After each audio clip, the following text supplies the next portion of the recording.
Hola! Tara, samahan nyo kaming manguha ng pangulam dahil Christmas vacation at pahinga ng mga mamshi nyo. Heto at magliliwaliw muna kami. Tingnan nyo naman at napakarami naming nakuhang mga seashells. Ano nga bang pinagdaanan namin bago makuha ang ganyan karami? Kaya tara, samahan nyo kami simulat sa umpisa. Ang makakasama nga natin ngayon ay etong dalagita ko, ang kapatid kong bunso at ang anak niya. At dahil puno na sila, dito ako sasakay sa pinsan ko kasama ang asawa niya. O, di ba may kanya-kanya kaming lalagyan? Nagbaon na nga lang ako ng tubig baka sakaling uhawin, lalo na at katanghali ang tapat nito. Pero kahit tanghaling tapat hindi naman ganun kainit. At sakto nga lang ang panahon, mukhang magtatagal kami kaiikot dito. Pasalamat na nga rin ako at hindi umulan dahil kung hindi, wala talaga akong video na maishishare sa inyo. Buti na lang talaga at nakisama ang panahon. Ayan nga at nakarating na kami. Ang lakas nga ng hangin at mataas pa ang tubig, kaya tumambay muna kaming saglit dito sa taas. Eto nga palang tinatapakan namin ay pinakadulo ng runway. Twice a week na may biyahe ng eroplano dito, Monday and Friday lamang. Sa mga araw na yun ay ipinagbabawal ang pumasok at pumunta dito.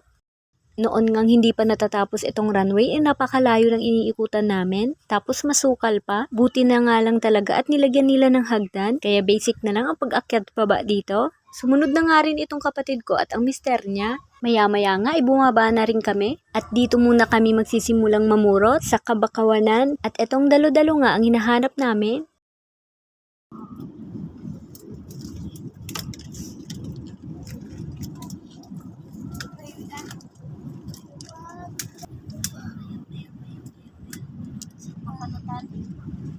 Alay mo dito.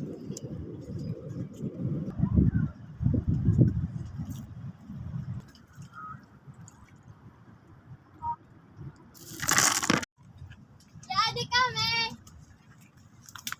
Tarayo. Oo, dito marami-rami.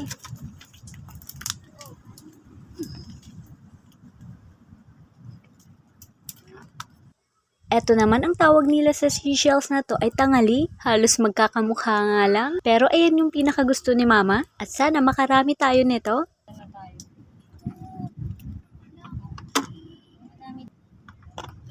At nakakuha na nga rin kami ng kabibe. Sa kasusuot nga namin ay hindi namin namamalaya na nagkakahiwa-hiwalay na kami. Kaya naman sigawan ang komunikasyon namin.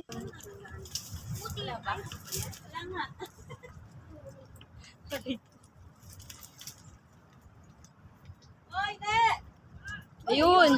Ayun. Andun kami kasi. Nawawala kami. Nandoon. Naliligaw kami. Kami. Kasusuot nga ng kapatid ko, naka-jackpot siya ng bahay ng auntie. Boy, yan dyan.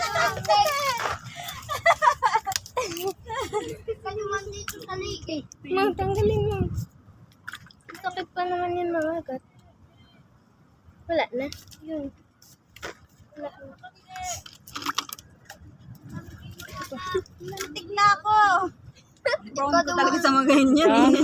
Nakapunta na ako dito. Wait lang, nasa buhok mo. Ayan, at nagkita-kita na nga kaming mga girls. Ngayon naman ay hahanapin namin ang mga boys. Hindi nga namin alam kung saan-saan sila nagsususuot. Pero ang tanging alam namin ay kabibi ang hinahanap nila. Shoota, hindi pa rin ba kayo kontento sa mga kabibi ng mga partner nyo? At dito pa nga kami napadaan sa matinik na mga halaman na kahit na mahaba na yung suot namin ay nanunuot pa rin talaga sa balat namin. At sa wakas natagpuan na rin namin ang mga boys. Dito pala sila sa bandang lawa. Nakakatakot nga kung titingnan itong lawa. Yung akala mo anytime may lalabas na buwaya. O ayan, kasi cellphone mo yan. At dito pala kami nakarami ng kabibe. Sabi ng pinsan ko kung gusto naming makarami ng dalo-dalo at tangali ay pumunta kami sa kabila ng lawa. Kaya ito, tamang suot-suot na naman kami. Alam niya na talaga kasi ang pasikot-sikot dito. Dahil tuwing mamumurot nga kami ay dito siya napapadpad. Balik kayo dyan. Iwan din dito.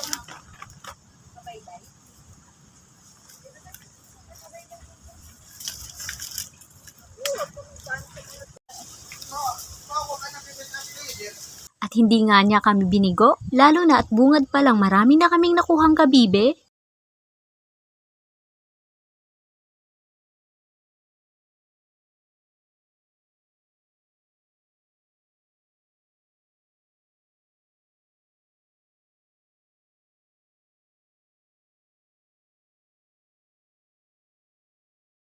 Sa hindi nga rin kalayuan dito ay matatagpuan ang kumpul-kumpul na tangali at ang lalaki pa nga. Halata talagang walang nangunguha sa parte na to. Tingnan nyo naman. Wow! Kinuha nga lang namin yung malalaki. Syempre hindi naman natin yan uubusin. Lalo na at napakarami talaga, baka masayang lang. Para nga sa susunod kung kakailanganin natin ng pang-ulam ay may babalikan pa tayo. Marami pa yung aking doon. Kanala diday, kadin lang mata 1.5.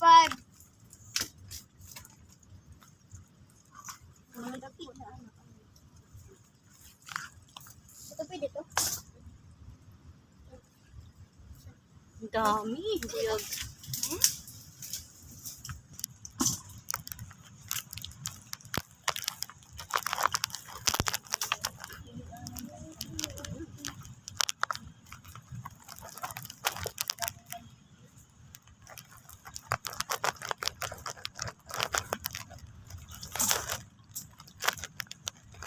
Sakto na nga to at halos mapuno nga rin ang balde natin.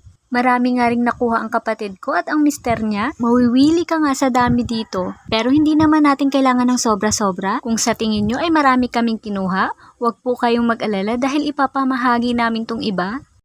Lumabas na nga kami sa Kabakawanan, kakaikot nga namin doon ay hindi namin namalayan na inabot kami ng 1 oras at ayan ginutom ang mga person. Tamang pahinga at snack nga lang kami dito, buti may baon na tinapay ang kapatid ko.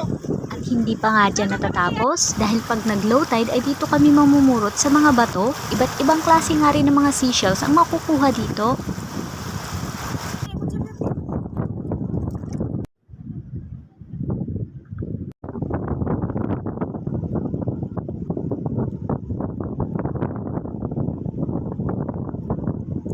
Tingnan nyo naman, sa isang butas, hindi lang isang seashells ang makukuha mo.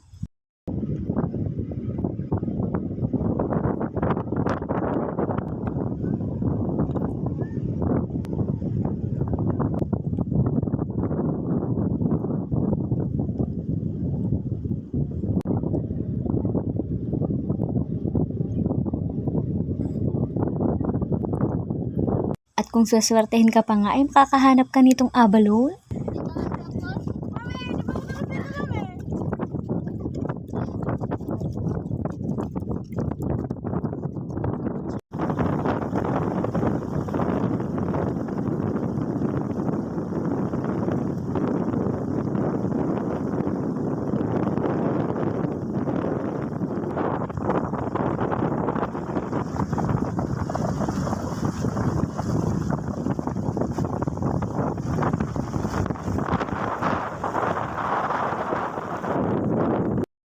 Oh, nagtataka ba kayo bakit hindi kami naliligo kahit napakaganda ng dagat? Dahil napakalamig na nga ng mga oras na yan. 3:00 na nga to ng hapon at napakalakas pa ng hangin. Akalain mo yun, inabot kami ng 4 na oras dito. Good luck na lang talaga sa mga kasukasuhan namin ni Tumi. Bago nga kami umuwi ay nilinisan muna namin dito sa dagat ang mga nakuha naming seashells.